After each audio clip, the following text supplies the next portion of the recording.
Hello guys, नमस्कार। एक बार फिर से आपका स्वागत है विक्रम सर ब्लॉग में। अब इसको हम ब्लॉग बोलें या फिर वीडियो बोलें या मोटिवेशनल वीडियो बोलें स्टूडेंट्स के लिए जो किसी भी कॉम्पिटिटिव एग्जाम की तैयारी कर रहे हैं। तो आज का हमारा जो ब्लॉग है, हमारे एक स्टूडेंट्स हैं प्रांजल प्रताप। हमारे लिए बड़ी खुशखबरी की बात है, हालांकि मुझे पता था। अभी 2 दिन पहले ही इनकी फाइनल लिस्ट आई है और एनडीए का इन्होंने एग्जामिनेशन दिया था और इनकी जो फाइनल रैंक रही है वो आई थिंक 67 इनकी रैंक रही है। तो पहले तो बहुत बहुत शुभकामनाएं प्रांजल। बड़ी खुशी की बात है ये कि मैनपुरी जैसे छोटे शहर से बच्चे जो हैं, क्योंकि यहाँ पर उतना ज़्यादा पढ़ाई का माहौल नहीं होता है, लेकिन अब मैं कुछ पिछले सालों से देख रहा हूँ, 5-6 सालों से, तो यहाँ पर बहुत सारे चेंजेस आए हैं और यहाँ के लोकल जो बच्चे भी हैं लोकल लेवल पर अपनी तैयारी करके बहुत अच्छे कॉम्पिटिटिव एग्जाम्स में क्लियर किए हैं। यूपीएससी, एसएससी, नीट का एग्ज़ाम, आईआईटी और अभी एनडीए या जितने भी कॉम्पिटिटिव एग्जाम हैं, हमारे यहाँ के बच्चे जा रहे हैं। मतलब और सबसे खास बात ये है कि लोकल से ही तैयारी करके जा रहे हैं। ये बड़ी अच्छी बात है। एक तो ये होता है कि ठीक है, रहने वाले हम यहाँ के हैं और प्रिपरेशन अपनी कहीं बाहर कर रहे हैं, दिल्ली या वाटेवर किसी भी प्लेसेस से, तो वो एक अलग चीज़ हुई है। लेकिन लोकल लेवल पर रहकर ही तैयारी करना और किसी भी कॉम्पिटिटिव एग्जाम को क्वालिफाई करना, ये एक बहुत बड़ी बात है। तो ऐसे बहुत सारे हमारे स्टूडेंट्स हैं जो सिलेक्शंस लिए हैं, उसी में से एक प्रांजल है। अभी रिसेंटली 2 दिन पहले फ़ोन आया तो मैंने कहा था कि जब वैसे तो मुझे पता था इनका एसएसबी है वो क्लियर हो गया है, तो इनको मैंने बधाई दी थी। बट फाइनल जो लिस्ट है अभी 2 दिन पहले ही आई है, जिसमें इनको रैंक का पता लगा। उसके बाद क्योंकि फिर मेडिकल और बहुत सारी चीज़ें होती हैं जो करनी पड़ती हैं। और चलिए, कुछ चीज़ें जो है वो हम यहाँ पर कुछ क्वेश्चन इनसे, जो हमारे स्टूडेंट जो तैयारी कर रहे हैं अभी एनडीए की या किसी भी कॉम्पिटिटिव एग्जाम की, तो उनसे जो उन्होंने क्वेश्चंस मुझे दिए थे, बोले कि प्रांजल भैया जब भी मिलते हैं तो उनसे ये सारे क्वेश्चंस पूछिएगा, तो बच्चों के लिए भी मोटिवेशनल हो जाएगा। तो प्रांजल, सबसे पहले अपने बारे में थोड़ा सा बताइए, अपनी पढ़ाई के बारे में बताइए कि कहाँ से आपने पढ़ाई की और किस तरह से आपने पढ़ाई की और कैसे दिमाग में आया कि यार एनडीए में मुझे जाना है। शुरू से आपका एम था कि एनडीए में ही जाना है या फिर बाद में जाके जो बच्चों को देखा कि यार एनडीए में जाना चाहिए, बाद में आपका ड्रीम बना, तो क्या कैसे है, पहले आप बताइए। So hello everyone, I am Pranjal Pratap Singh. So मैं मैनपुरी का रहने वाला हूँ एंड मैंने सारा एजुकेशन वगैरह सब यहीं से किया है, 9 to 12, और मैं विक्रम सर के यहाँ सीबीएसई बोर्ड से किया है और 9 से ही मैं विक्रम सर के यहाँ पढ़ता था। सो स्टार्टिंग में मैथ्स की गाइडेंस तो सारी विक्रम सर के यहाँ से रही है। एंड रही बात एनडीए की, तो मेरा बचपन से ही सपना था कि आर्म फोर्सेस ज्वाइन करनी है।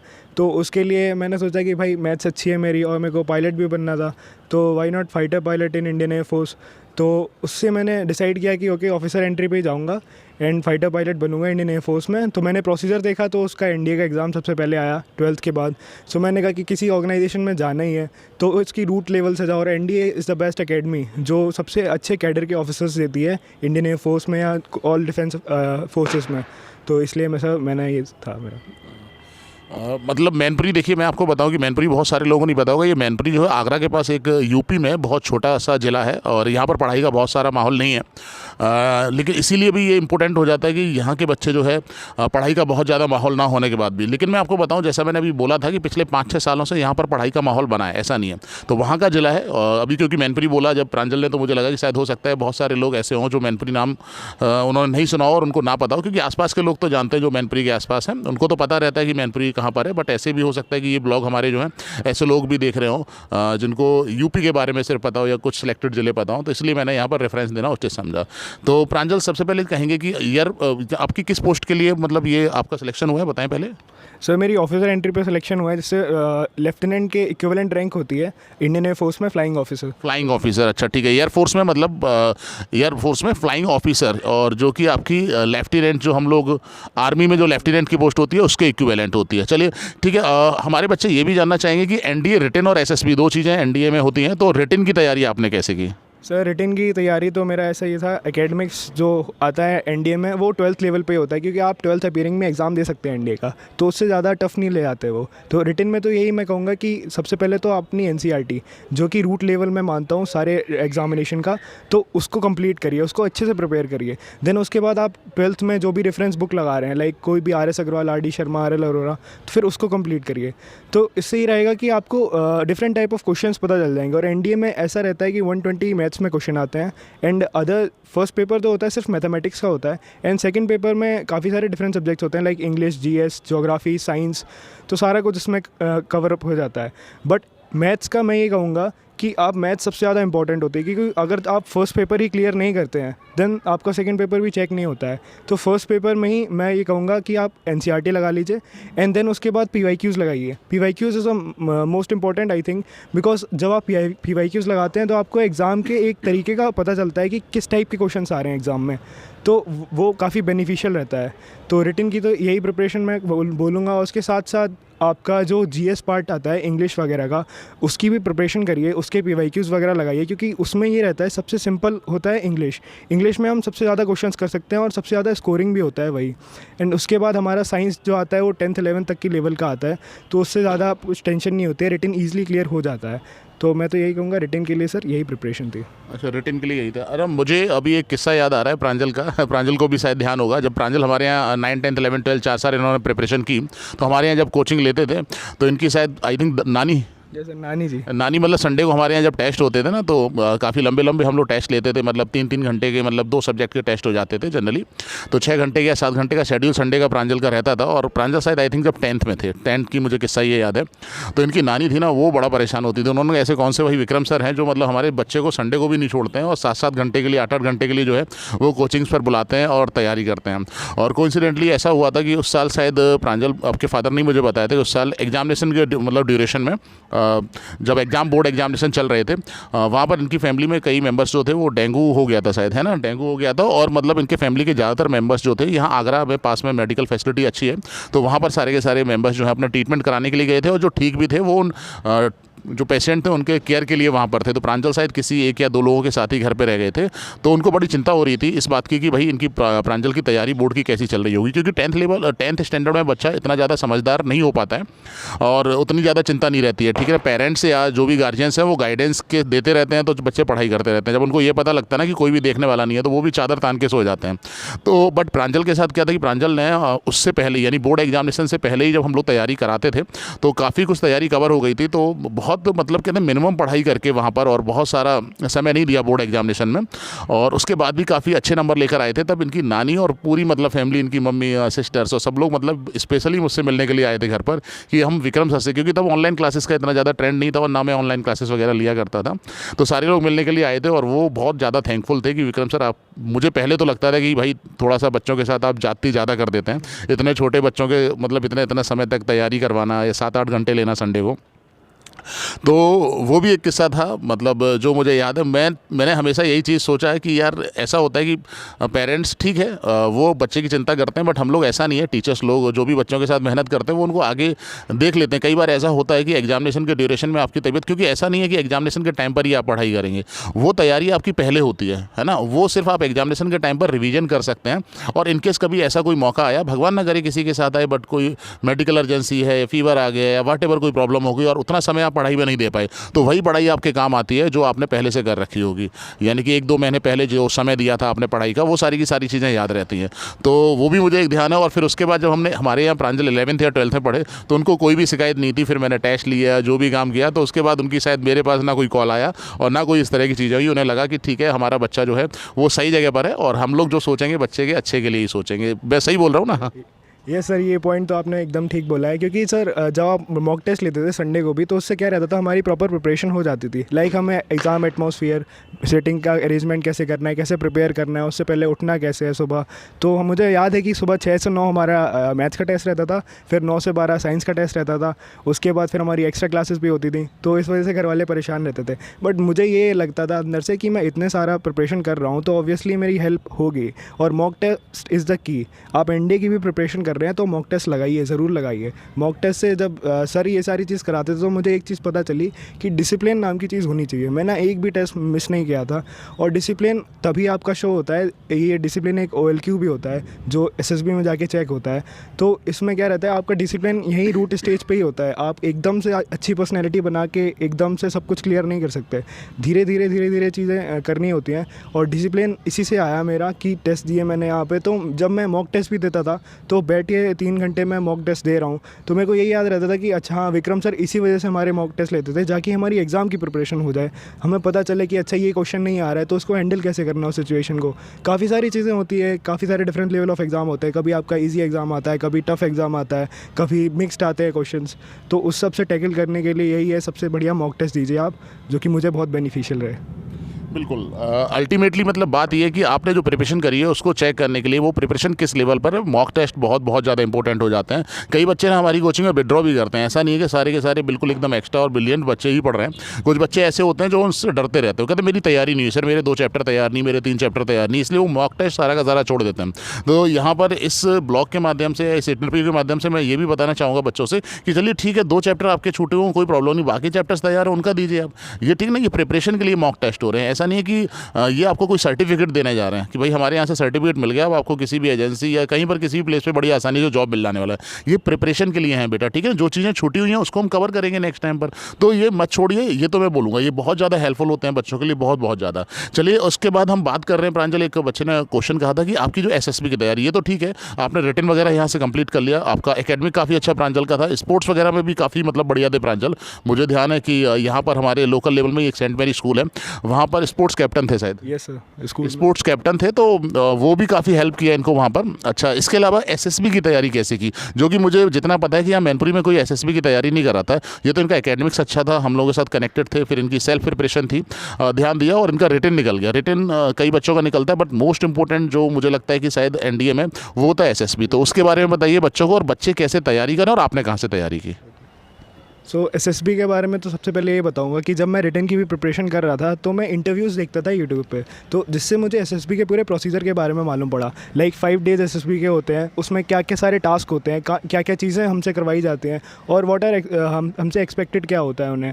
तो ये सारी चीज़ हमने पहले खुद से पता करी और खुद से स्टार्ट कर दिया उस पर काम करना। उसके बाद मैंने डिसाइड किया कि मैं कोचिंग ले लूँगा, तो उससे क्या होगा कि मुझे इस पूरे प्रोसीजर के बारे में और अच्छे से पता चलेगा और मेरे जो भी सारी पर्सनैलिटी में अच्छी चीज़ें हैं वो ब्रशअप हो जाएंगी।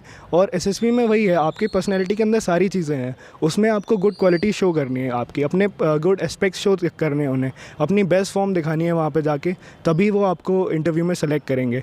और एसएसबी की प्रिपरेशन में और मैंने काफ़ी सारी चीज़ें ऐड करता हूँ। लाइक सबसे पहले तो जो स्क्रीनिंग वगैरह होती है, तो मेरे को पता था कि जब तक अगर मैं बोल्ड नहीं हुआ, कॉन्फिडेंट नहीं हुआ, तो मैं वहाँ पे जाकर इंग्लिश में बात नहीं कर पाऊँगा। तो सबसे पहले तो आप अपनी इंग्लिश इंप्रूव करिए एसएसबी के लिए, और इंग्लिश के बाद मैं ये कहूँगा कि आप पब्लिक स्पीकिंग वगैरह में पार्टिसिपेशन करिए। लाइक नरेशन वगैरह होता है एसएसबी में, तो आप जब आप पब्लिक स्पीकिंग में पार्टिसिपेशन करते हैं तो आपका स्टेज फियर चला जाता है, और जिस दिन आपका स्टेज फियर जाएगा ऑब्वियसली आपकी बहुत सारी क्वालिटीज़ आपके अंदर आ जाएंगी। लाइक कॉन्फिडेंट होंगे आप, बोल्ड होंगे आप, आपको पता कैसे होगा कि कौन से टॉपिक को किस तरीके से अरेंज करके किस वे में बोलना है। तो बहुत सारी चीज़ें इसमें आ जाती हैं। एंड उसके बाद मैंने अपनी साइकोलॉजी पे वर्क किया। साइकोलॉजी पे वर्क करना मेरे लिए सिंपल था, बिकॉज मैं ये चाहता था कि एक अच्छा बंदा बनिए। सबसे पहले एक अच्छी मोरल वैल्यूज़ होनी चाहिए आपके अंदर, क्योंकि बिकॉज आप जिस टाइप की फैमिली कंडीशन में बॉर्न एंड ब्रॉटअप होते हैं, आपके पेरेंट्स हमेशा यही चाहेंगे कि अच्छे से आप बॉर्न एंड ब्रॉटअप हो, सारी अच्छी क्वालिटीज़ आए। आप वही बस बन के जाइए जो आपको पेरेंट्स बनवाना चाहते हैं। अच्छी मोरल वैल्यूज़ होंगे आपके अंदर, अच्छे एथिक्स होंगे, अच्छी क्वालिटीज़ अपने आप अंदर आएंगी आपके, और अपने आप वो शो होंगी। क्योंकि वहाँ पर भी सारे जितने भी एचएसर्स बैठते हैं, ऑफिसर्स बैठते हैं, वो यही सारी चीज़ें चेक करते हैं कि बंदा अच्छा कितना है, ऑथेंटिक कितना है, बंदे में मोरल वैल्यूज़ हैं या नहीं है। तो ये सारी चीज़ वहाँ चेक होती हैं, और काफ़ी सारे ओएलक्यूज़ भी चेक होते हैं। लाइक अगर आप फ्रेंड सर्कल्स में भी हैं, फ्रेंड सर्कल में बैठे हुए हैं, तो फ्रेंड सर्कल में आपके अंदर कोऑपरेशन होना चाहिए, आपके अंदर एक सेंस ऑफ ह्यूमर होना चाहिए कि भाई आपका फ्रेंड समझे कि अच्छा हाँ इसमें ये क्वालिटीज़ हैं। अगर आप फ्रेंड के घर भी जा रहे हैं तो आप आपके पेरेंट्स से हो गया, उनके फैमिली मेम्बर्स से हो गया, कज़न से हो गया, आपके अच्छा रिलेशन होनी चाहिए, अच्छी बॉन्डिंग होनी चाहिए। तो यही आपके पर्सनैलिटी के गुड एस्पेक्ट्स हैं। आप इंटरव्यू देने जा रहे हैं तो उसके लिए वो तो सारे टास्क तो सारी अलग चीज़ें हैं, उसमें बस आपकी ओएलक्यूज़ आती है। सबसे पहले आपको पर्सनैलिटी पे वर्क करना है। अपनी पर्सनैलिटी पे आप जितना अच्छा इंप्रूव करके ले जाएंगे इंटरव्यू में, उतना ही उतना ही ईजी रहेगा आपके लिए। बिकॉज आप पूरा एसएसबी फेक नहीं कर सकते। आप मान लो सब पढ़ के चले गए हो कि कौन कौन से टास्क होते हैं, मुझे कैसे क्या परफॉर्म करना है, कहाँ कोऑपरेशन दिखाना है, कहाँ नहीं दिखाना है, कहाँ मेरे को इनिशिएटिव लेना है, कहाँ नहीं लेना है। वो सब अलग चीज़ हैं, बट इतने सारे टास्क होते हैं तो आपका दिमाग भी थक जाता है। बिकॉज मैं आपको साइकोलॉजी का बताता हूँ सर। साइकोलॉजी में हमारे सबसे पहला टास्क होता है एक स्टोरी बनाने का, थीमेटिक परसेप्शन टेस्ट। तो उसमें 12 स्लाइड्स हमारे यहाँ शो होती हैं और हर एक स्लाइड 30 सेकंड के लिए आएगी। उसमें आपको 4 मिनट में एक स्टोरी लिखनी है और स्टोरी भी बड़ी होनी चाहिए, 100 and 120 वर्ड्स की। तो ऐसी लगातार 12 पिक्चर्स आती हैं। फिर उसके बाद WAT होता है, वर्ड असेसमेंट टेस्ट। उसमें एक वर्ड आता है 5 सेकंड के लिए स्क्रीन पे, 10 सेकंड में आपको उससे सेंटेंस बनाना होता है। और फिर उसके ऐसी 60 वर्ड्स आते हैं। उसके बाद SRTs आती है हमारे पास, सिचुएशन दे दी जाती है, like if you are going to an interview, then suddenly आपकी कार ख़राब हो गई, देन डैश, तो आप आगे क्या लिखेंगे। तो उसमें ऐसे 60 SRTs होते हैं, ये हमें 30 मिनट्स में करने होते हैं। फिर SD में लिखना होता है कि what are your friends think about you, what your parents think about you, what your teachers think about you. तो इन सारी चीज़ों में आप जो भी रेस्पॉन्सेज लिखते हैं उससे आपकी पर्सनैलिटी शो होती है। और आप अगर अच्छी पर्सनैलिटी बना के लेके जाएंगे तो ऑब्वियसली इन सडन सिचुएशंस में आप अच्छा परफॉर्म करेंगे। और इन सडन सिचुएशन में आप फेक भी नहीं कर सकते, बिकॉज आपने एक सिचुएशन में फेक कर लिया, फिर आपको लगेगा आप बना के लिखोगे, अगली वाली सिचुएशन छूट जाएगी। तो सर ये अब ये भी नहीं कर सकते। तो पूरा प्रिपेयर होके जाना है, प्रोसीजर के बारे में पता करिए, अपनी पर्सनैलिटी पे काम करिए और आप अपना अच्छा परफॉर्म कैसे कर सकते हैं वो काम करिए। हाँ, अच्छा, किस इंस्टीट्यूट, ये तो सारी की सारी चीज़ें मुझे लगता है कि काफ़ी हेल्पफुल बच्चों के लिए होने वाली हैं जो प्रांजल ने अभी बताई है। ये बात तो बिल्कुल सही है कि वहाँ पर जो SSB लेने के लिए बैठे हुए हैं और उन्होंने जो अपना प्रोसीजर बनाया है, ठीक है ना, उस प्रोसीजर में आप फेक तो नहीं कर सकते, यानी जो आप हैं वो निकलवा लेंगे वहाँ पर, ठीक है ना। तो वो क्या करना पड़ेगा, इसकी प्रिपरेशन ना आप सिर्फ 1 मंथ बिफोर नहीं कर सकते हैं, ठीक है ना, किसी कोचिंग से गाइडेंस लेकर नहीं कर सकते हैं। ये आपको पर्सनैलिटी ना पहले से अपनी डेवलप करनी पड़ेगी, काम करना पड़ेगा, ठीक है ना। आपका एम होना चाहिए कि भाई मुझे अपना SSB क्लियर करना है, तो मुझे अपनी किस तरह की पर्सनैलिटी डेवलप करनी पड़ेगी। ये बात तो बिल्कुल मैं सहमत हूँ और ये मैं बच्चों को बताता भी हूँ हमेशा अपनी कोचिंग क्लासेस में, है ना। इसके अलावा किस इंस्टीट्यूशन से आपने किया था भाई, उस इंस्टीट्यूशन का हम लोग नाम यहाँ पर ले रहे हैं क्योंकि वो उन्होंने भी काफ़ी हेल्प की है प्रांजल की, तो मुझे लगता है कि बच्चों को पता होना चाहिए उसके बारे में। और क्रेडिट डेफिनेटली उनको भी जाता है जिन्होंने SSB की इनको प्रिपरेशन कराई है। तो मैं चाहता हूँ कि उस इंस्टीट्यूशन का नाम आप बताएं जहाँ से आपने ये तैयारी की थी SSB की। सर मैं नागपुर में एक है आर्म फोर्सेस प्रिपरेटरी एकेडमी करके, AFPA, तो मैं वहाँ गया था। 14 डेज़ का कोर्स होता है। वहाँ पे उन्होंने सारी तैयारी कराई। पहले तो पूरे प्रोसीजर के बारे में ब्रीफिंग दी मुझे, उसके बाद अपना पर्सनल असेसमेंट भी दिया। और वहाँ का सर रिज़ल्ट इतना अच्छा है कि आउट ऑफ जो 519 बच्चे सेलेक्ट हुए हैं उसमें 114 से ज़्यादा, 115 से ज़्यादा उनकी कोचिंग के बच्चे थे। तो उनका ट्रेनिंग प्रोग्राम ही ऐसा है कि वो काफ़ी ज़्यादा मेहनत भी कराते हैं एंड असेसमेंट इतना अच्छा देते हैं और गाइडेंस इतनी अच्छी देते हैं, तो उससे सब क्लियर हो जाता है। और सर SSB के बारे में सिंपल शॉर्ट करता हूँ कि जैसे SSB में आप सबसे पहले तो प्रोसीजर के बारे में पता करिए, उसके बाद अपनी एक कोचिंग एकेडमी देखिए, उससे अच्छे से प्रिपेयर होइए। फिर जो कोचिंग एकेडमी में चीज़ें बताएंगे आपकी स्ट्रेंथ क्या है, वीकनेसेस क्या हैं, आप में सेल्फ एनालिसिस करिए। फिर उन 30 डेज़ में, 20 डेज़ में आप पूरा प्रिपेयर करिए SSB के कि मुझे क्या क्या अपनी पर्सनैलिटी पे वर्क करना है, क्या क्या ब्रशअप करना है। ईजिली आपका SSB क्लियर हो जाएगा। बिल्कुल। तो एक बच्चे ने क्वेश्चन लिखा हुआ था, ऐसे ही जनरल में पूछ रहा था कि मान लो ये तो बात ही NDA की प्रांजल, ठीक है ना, उसके अलावा अगर किसी और कॉम्पिटिटिव एग्जामिनेशन की प्रिपरेशन अगर बच्चा करता है, लाइक UPSC, SSC, क्योंकि देखिए कॉम्पिटिटिव एग्जाम होता है, अलग अलग कैटेगरी जरूर है, बट मुझे लगता है कि स्ट्रेटजी कुछ मिलती जुलती शायद रहती होगी। अगर मतलब जो बच्चे अदर कॉम्पिटिटिव एग्जाम की तैयारी करते हैं उनके लिए कोई सजेशन अगर हो तो यहाँ पर बताइए। श्योर सर, सजेशन तो यही है सर कि सबसे पहले तो आप एक आपने चूज़ कर लिया कि मुझे ये एग्जामिनेशन देना है, तो उसके बारे में पता करिए। लाइक सबसे पहले तो उसमें कौन कौन से सब्जेक्ट्स आ रहे हैं, कौन कौन से सब्जेक्ट्स नहीं आ रहे हैं, फिर उसमें क्वेश्चंस किस टाइप के आते हैं। तो सबसे पहले तो आपको क्वेश्चन पेपर उसका छानना है पूरा कि मेरे को किस तरीके से अपनी प्रिपरेशन करनी है। जब आप प्रिपरेशन करते हैं तो किस चीज़ पर ज़्यादा एनालिसिस करनी है कि इस चीज़ की प्रोबेबिलिटी ज़्यादा है एग्जामिनेशन में आने की, तो मैं इसको और अच्छे से पढ़ूँ और मतलब इसको और डीप में पढ़ूँ, और मतलब जिसकी थोड़ी कम आने की तो उसको ऊपर ऊपर से कर लिया मैंने। फिर उसके बाद आता है आपकी स्ट्रैटेजी क्या रहनी चाहिए। स्ट्रैटेजी तो मैं सिंपल यही कहूँगा कि जैसे आपने एग्ज़ाम प्रिपरेशन कर रहे हो तो आप सबसे पहले तो पूरा कॉन्सेप्ट तैयार कर लीजिए। अपने कॉन्सेप्ट तैयार करने के बाद आप वीकली मॉक टेस्ट दीजिए। मॉक टेस्ट से क्या होता है सर, आपसे ही सीखा है क्योंकि मैंने कि मॉक टेस्ट जब भी मैं देता था तो मेरे को ये पता चलता था कि अच्छा मैं यहाँ पे लैग कर रहा हूँ, इस चैप्टर मेरा ये वीक है, तो मैंने वो नोट डाउन कर लेता था। मैंने ऐसे 7 to 8 मॉक टेस्ट दिए थे और हर एक मॉक टेस्ट पे मैंने एक रजिस्टर पे बनाया था वीकनेसेस। तो वीकनेसेस में मैंने लिखा था कि ओके ये फॉर्मूला में मैं ये क्वेश्चन गलत कर रहा हूँ, तो नेक्स्ट टाइम जब मैं वो क्वेश्चन करता था तो वो मेरा वो सही होता था और मैं वहाँ पर वो फॉर्मूला भी नोट डाउन करता था। और नेक्स्ट टाइम जब मैं मॉक टेस्ट भी देने जाता था तो मैं वो मॉक टेस्ट, पिछले वाले मॉक टेस्ट की वीकनेस पढ़ के जाता था कि अच्छा ये वीकनेस मेरी इस बार हुई थी, वो नेक्स्ट टाइम रिपीट नहीं होनी चाहिए। तो ये तो सिंपल स्ट्रैटेजी है। और मैंने क्या किया था, एक फार्मूला नोटबुक बनाई थी ऐसे ही आप अपने फार्मूला नोटबुक और दूसरी बना सकते हैं, क्योंकि उसमें डेली सुबह बैठ के उस फार्मूलाज को रिवाइज़ करता था और ईज़िली मैं गो थ्रू कर जाता था। ऐसे ही हर एक एग्ज़ाम में, एसएससी के एग्ज़ाम में भी शॉर्टकट्स की नोटबुक, फार्मूला की नोटबुक, या यूपीएससी के एग्जामिनेशन में आप थोड़े बहुत जो टॉपिक्स पढ़ रहे हैं उन टॉपिक्स जो कठिन वाले हैं, आर्टिकल्स हो गए, पॉलिटिकल साइंस के, हिस्ट्री में भी हो गए, तो हमारे में भी आता है, तो मैं भी ऐसे ही करता था डेली रिवाइज सुबह।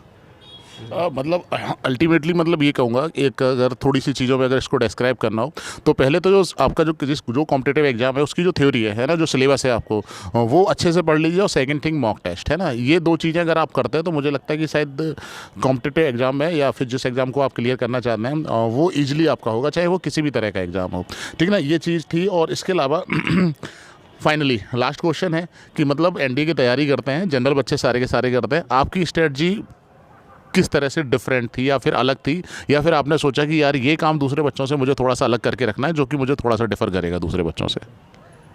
तो स्ट्रेटजी मेरी सर सिंपल थी कि सर जितना ज़्यादा, मेरा एक कॉन्सेप्ट है कि जितना ज़्यादा मैं हार्ड वर्क करूँगा उसका रिजल्ट उतना ही होगा। जितना ज़्यादा आप अच्छे से प्रिपेयर करेंगे, लाइक आप रिटेन में जितना ज़्यादा अपना घिसते हैं, मतलब आप मेरी एक सिटिंग कैपेसिटी की थी मैं कि 8 से 12 घंटे बैठ के पढ़ता था।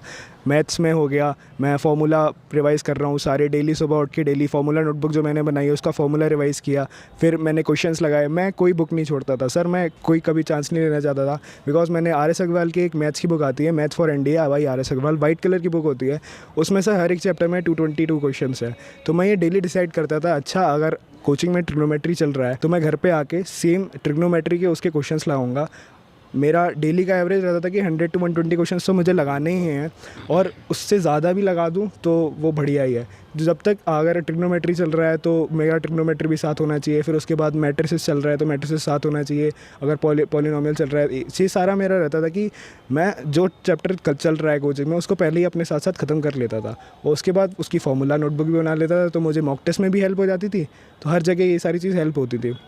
उसके बाद जीएस के लिए मेरा यही था, मैं डेली कुछ ना कुछ पढ़ता ही था, लाइक पॉलिटिकल साइंस हो गया, हिस्ट्री हो गया, क्योंकि आप जितना ज़्यादा ग्रास्प करेंगे चीज़ों को उतना ज़्यादा आपका ओवरऑल जो मेरिट लिस्ट आती है उसमें बेनिफिशियल रहता ही है। बिकॉज हर एक जगह हाथ मारना थोड़ा थोड़ा, उससे क्या रहता है आपके सिंपल क्वेश्चंस तो बन जाते हैं, ईजिली हो जाता है। और मैथ्स एनडीए के पेपर में मैथ्स में मैं ये कहूँगा आउट ऑफ 120 क्वेश्चंस 40 क्वेश्चंस ऐसे होते हैं जो सिंपल होते हैं, डायरेक्ट फार्मूला बेस, तो इसीलिए मैं फार्मूलाज पे ज़्यादा ध्यान देता था। बिकॉज अगर मुझे आता नहीं है कोई क्वेश्चन ज़्यादा टफ है, क्योंकि वहाँ पे मिनट्स चाहिए, मिनट्स मतलब 30 सेकंड में आपको आंसर निकालना ही निकालना है, यहाँ नहीं कि बोर्ड में पूरी लैंग्वेज लिख रहे हैं आप, देन उसके बाद तो मुझे शॉर्टकट्स और वो सब पता होना चाहिए। तो इसीलिए मैं फार्मूला स्टेप्स पे रखने के लिए डेली रिवाइज़ करता था, और फार्मूला स्टेप्स पे होने ही चाहिए आपके अगर आप एनडीए के एग्ज़ाम देने जा रहे हैं। बिकॉज 120 क्वेश्चन में मिक्स क्वेश्चन आते हैं, तो उसमें क्या रहता है कि कभी हमारा ईजी क्वेश्चन हो जाता है, मालूम पड़ा हमने स्टार्टिंग से क्वेश्चन करना शुरू किया तो हमने स्टार्टिंग के 40 कर दिए, बट 40 क्वेश्चन बहुत कम होते हैं, और मालूम पड़ा पीछे ऐसे क्वेश्चन थे जो मैं ऑलरेडी आते हैं। तो स्टार्टिंग में मैंने काफ़ी सारी स्ट्रेटजीज देखी, तो मुझे एक स्ट्रेटजी ये पता चली कि आउट ऑफ 120 क्वेश्चन पहले आप टिक लगाइए कि कौन कौन से क्वेश्चन सिंपल हैं, डायरेक्ट फार्मूला बेस्ड हैं, पहले वो करिए, उसके बाद फिर जो थोड़े से कठिन है वो करिए, फिर उसके बाद कठिन वाले। तो आउट ऑफ हाँ बताता भी हूँ। चलिए बड़ी अच्छी बात है कि प्रांजल ने ये सारी की सारी इन्फॉर्मेशन दी, और प्रांजल के बारे में एक और अच्छी बात बताऊँगा, मतलब यहाँ पर वो तो खैर अभी उसने एनडीए का एग्ज़ाम जो है वो क्रैक किया है, वो तो किया ही है। इसके अलावा जो है हमारे यहाँ पर एक बच्चा है आदर्श, जो हमारे यहाँ 12th एकेडमिक की तैयारी कर रहा है सीबीएसई बोर्ड की, उसका रिटन निकला है, और उसका रिटन जो है वो 900 में से 500 नंबर लेकर आया है। वो आदर्श काफ़ी अच्छा पढ़ाई में बढ़िया है, डेडिकेटेड है, और एसएसबी के लिए जो हेल्प है वो प्रांजल कर रहे हैं। तो ये एक बहुत बड़ी बात है कि प्रांजल ने तो निकाला ही है एसएसबी अपना, और जो भी वहाँ पर एक्सपीरियंस रहे हैं वहाँ पर, क्योंकि देखिए हम आपको बता दें कि जो ये एक्सपीरियंस अभी रिसेंटली करके आए हैं, जो ये चीज़ बच्चों को बताएंगे, मुझे लगता है वो ज़्यादा हेल्पफुल है। बाकी तो कोचिंग्स वगैरह सब अवेलेबल है ही हमारे सिस्टम में, वो सारे के सारे बच्चे करते हैं, बट मुझे लगता है कि जो एक आईक्यू होता है ना, जो सेम एज ग्रुप के बच्चों का वो सेम होता है, और एक बच्चा जो सीख चुका है वो बड़ी आसानी से दूसरे बच्चों को वो ट्रांसफ़र कर सकता है, ऐसा मुझे लगता है। भाई मुझे अगर कोई चीज़ बच्चों को सिखानी होगी तो उनके लेवल पर जाकर बताना, या फिर वो कैसे चीज़ें नहीं समझ पाते हैं ये सोचना मेरे लिए थोड़ा सा मुश्किल हो जाता है, जबकि उसी एज ग्रुप का यानी उन्हीं की क्लास का बच्चा जिसको वो चीज़ आती है वो आसानी से सिखा सकता है। तो प्रांजल मतलब दूसरे लोगों के लिए हेल्पफुल भी बहुत हैं, जो चीज़ें उनको पता है, जो चीज़ वो कर सकते हैं वो दूसरों को भी सिखाते हैं। तो आदर्श जो है बेस्ट विशेष है मेरी आदर्श के लिए, और बहुत चांसेस है कि आदर्श का सिलेक्शन शायद होगा, क्योंकि रिटन उसने बहुत अच्छे मार्क्स से निकाला है। और यहाँ पर आदर्श का नाम भी लूँगा। कुछ क्वेश्चंस जो मुझे कुछ क्वेश्चन जो बनाकर दिए थे वो आदर्श ने यहाँ पर दिए थे, बोले प्रांजल भैया से आप पूछेगा। अभी आदर्श प्रांजल के पास जा भी रहे, शायद जनवरी में जाना होगा अभी ट्रेनिंग वगैरह पे। अच्छा, एक चीज़ और बोलना चाहूँगा, अभी लास्ट में मेरे दिमाग में आ रही थी, जैसे अभी 12th के बाद इन्होंने जो है वो सिलेक्शन ले लिया। बहुत सारे बच्चों को लगता है कि शायद इसके बाद हमें कोई पढ़ाई नहीं करनी होती है और हम डायरेक्ट जो है ना वो क्या करते हैं कि सिलेक्शन मतलब हम गए और हमारी ट्रेनिंग चालू हुई और हमें पायलट बना दिया। ठीक है, तो ये लास्ट तो मैंने पिछला वाला क्वेश्चन बोला था, बट अभी मेरे दिमाग में आया कि चलिए ये भी पूछ लूँ कि यार जो प्रोसीजर यानी सिलेक्शन के बाद जैसे अभी जनवरी में ये जाएंगे वहाँ पर, तो उसके बाद क्या प्रोसीजर होने वाला है? क्या इनको वो ग्रेजुएशन कंप्लीट कराते हैं, फिर उसके बाद ट्रेनिंग चालू होती है, या वाट एवर जो भी चीज़ें हैं वो एक बार जरूर बता दीजिए, ठीक है ना, शॉर्ट में जल्दी से बच्चों को। तो एनडीए में बेसिकली क्या होता है, 3 इयर्स की आपको ग्रेजुएशन कराते हैं। जेएनयू से एफिलिएटेड है, जवाहरलाल नेहरू यूनिवर्सिटी। तो उसमें क्या रहता है, जो एयरफोर्स कैडेट्स होते हैं उनको बीटेक कराया जाता है। तो बीटेक में भी आपका एरोनॉटिकल इंजीनियरिंग या फिर हमारा इलेक्ट्रॉनिक्स कराते हैं। तो ये 3 साल की तो ये चलती है। इसके साथ साथ जो ट्रेनिंग जो होता है, अनऑफिशियल रगड़ा भी बोलते हैं उसको, तो रगड़ा भी चलता रहता है, सारा कुछ ट्रेनिंग भी चलती है, पढ़ाई भी साथ साथ चलती रहती है। और इसमें 6 टर्म्स में डिवाइड होता है, हर एक टर्म 5 मंथ्स का होता है और 1 मंथ की छुट्टी भी होती है। उसके बाद एनडीए के बाद एक एयरफोर्स अकेडमी में 1 ईयर की हमारी ट्रेनिंग होती है, जिसमें हमारा एनडीए में जो 3rd ईयर होता है उसमें 5th और 6th टर्म में आपको सर्विस रिलेटेड ट्रेनिंग दी जाती है। लाइक एयरफोर्स वाले बच्चों को बेसिक ट्रेनिंग दी जाएगी एयरक्राफ्ट के बारे में, और जो आर्मी वालों के उनके कैंप्स वगैरह होते हैं, एंड नेवी वालों की जो शिप पे होती है वो थोड़ी सी ट्रेनिंग होती है, क्योंकि वहाँ पर एक लेक भी है एनडीए में वहाँ पर। फिर उसके बाद 1-1 साल की जो सर्विस रिलेटेड जो अकेडमीज होती हैं स्पेसिफिक, जैसे आर्मी वालों को इंडियन मिलिट्री अकेडमी देहरादून भेजते हैं, एयरफोर्स वालों को एयरफोर्स अकेडमी भेजते हैं हैदराबाद में जो है दुंदीगल। तो वहाँ पे भी हमारी 1 साल ट्रेनिंग होती है, उसमें हमारा बेसिक फ्लाइंग भी सिखा देते हैं पूरा कुछ। फिर उसके बाद भी होती है कुछ मंथ्स की ट्रेनिंग हमारी, एटीसी करके है जो जिसको बोलते हैं एयरफोर्स टेक्निकल कॉलेज। तो वहाँ पर भी हमारी ट्रेनिंग होती है। तो इतना ईजी नहीं होता है, काफ़ी टाइम लगता है इसमें, 4.5 ईयर्स। तो उसके बाद हमें जाके कमीशन तो हम 4th ईयर में हो जाते हैं, बट उसके बाद भी एटीसी में हमारी थोड़ी ट्रेनिंग होती है।